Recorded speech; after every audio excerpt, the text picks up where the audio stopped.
Have you ever tried to do the right thing and everything just goes bad?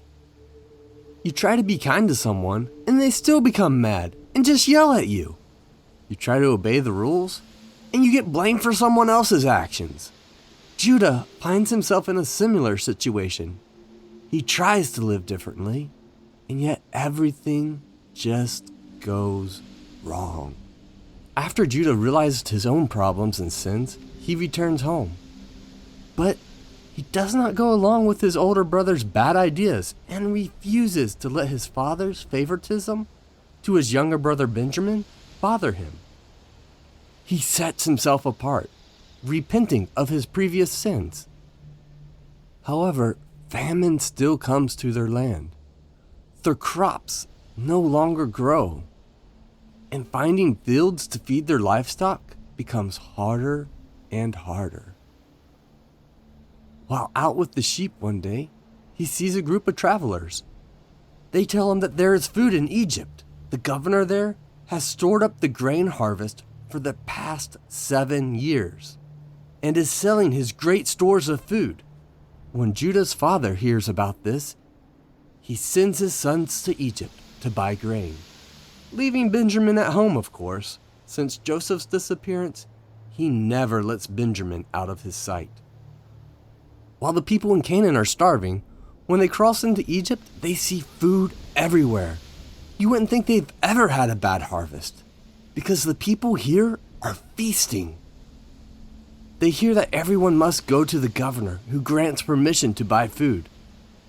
They make it to his palace and they realize how great this man is. He is the one in charge of all of Egypt. Pharaoh doesn't worry about anything because this governor rules for him. Okay, let's show our respect so that we may gain his favor, Judah whispers to his brothers. When they enter the throne room, they bow down to pay him homage. He acknowledges their existence and states through an interpreter, "Our grain is for the Egyptians. Where are you from?" We've traveled from Canaan to buy food for our families." This man's cold eyes fall on him. "You are spies! You want to raid Egypt and steal from us!" No, they object. "We're all just brothers. We are honest. We have money with us. We want to buy food." "No, you are spies! If you are all brothers, is your father still alive? How old is he? Do you have any other brothers?" Yes, we are honest. Our father is alive. We have one younger brother who stays with our father at all times. We had one other brother, but he is no longer with us. They state with shame in their voice. "I will test you and see if you are telling the truth. One of you will stay as my prisoner. The rest, go home and return with your younger brother. If I do not see your younger brother, I will know that you are spies, and you will all be my prisoners."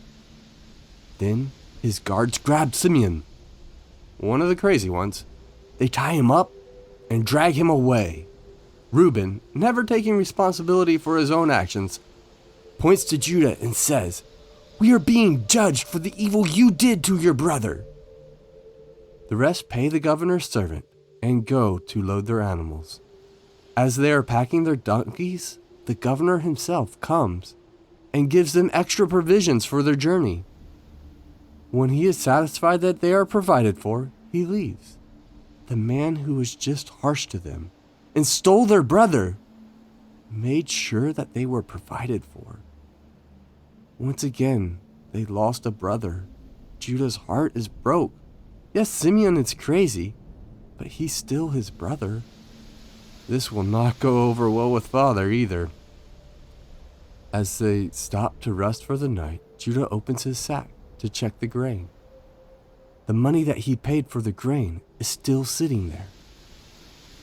Is he being blessed or cursed, he wonders. His brothers discuss the money and believe the governor is trapping them to prove that they are spies.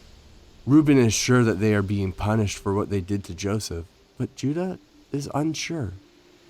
He thanks God for his provisions, and prays that God gives them favor with the governor.